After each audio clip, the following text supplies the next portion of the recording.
Bonjour, aujourd'hui je vais vous parler d'une compétence émotionnelle qui s'appelle l'affirmation de soi. Et l'affirmation de soi, ça vient juste après notre capacité à avoir de l'estime pour nous, pour les autres. Parce que ce que vous allez affirmer est quelque chose qui vient du cœur, pas de la tête. Alors c'est quoi l'affirmation de soi au fond? L'affirmation de soi, c'est ce qui va permettre d'être conscient de ce qu'il y a à l'intérieur de vous. Parce que quand vous vous affirmez, on va le voir, on est dans notre spontanéité. C'est aussi une capacité de développer, d'entretenir, de nourrir notre estime personnelle. Parce que quand vous affirmez ce que vous ressentez, vos valeurs, ce qui a du sens pour vous, alors vous montez en estime personnelle. Et enfin, un troisième élément important, c'est que l'affirmation va vous permettre de vous réaliser, de devenir la personne que vous êtes profondément, ce que vous êtes profondément. Voilà ce qu'est l'affirmation de soi. Alors maintenant, je vais vous parler d'une confusion qu'on fait souvent quand on parle d'affirmation de soi. Parce que affirmer des jugements, ça n'est en rien développer sa capacité à s'affirmer. Au contraire, plus vous allez avoir de jugements et exprimer des jugements, que ce soit vis-à-vis de vous ou vis-à-vis des autres, moins vous développez votre capacité d'affirmation. L'affirmation, c'est pas exprimer tout et n'importe quoi. Ensuite, deuxième élément, c'est votre capacité à menacer les autres.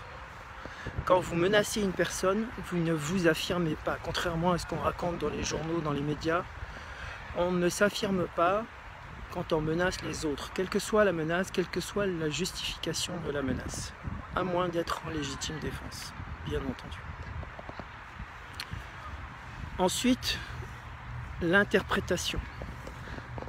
L'interprétation est une autre manière de ne pas vous affirmer.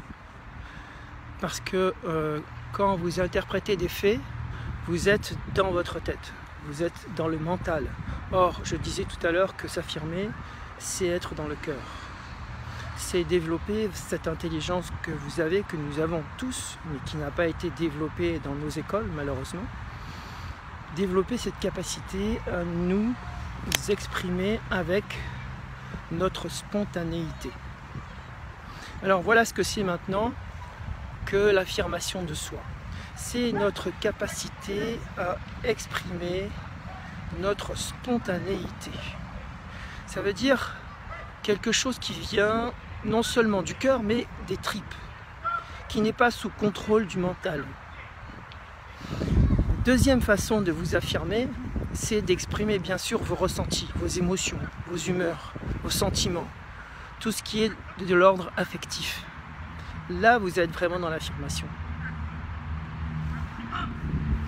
Donc vos émotions et enfin, bien sûr, vos désirs parmi ces émotions.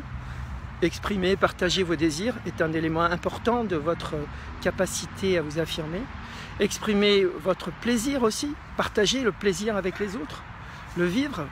Et enfin, partager l'amour, bien sûr, on en parle tellement, mais dire « je t'aime » à la personne que vous aimez, ça fait partie de votre capacité d'affirmation.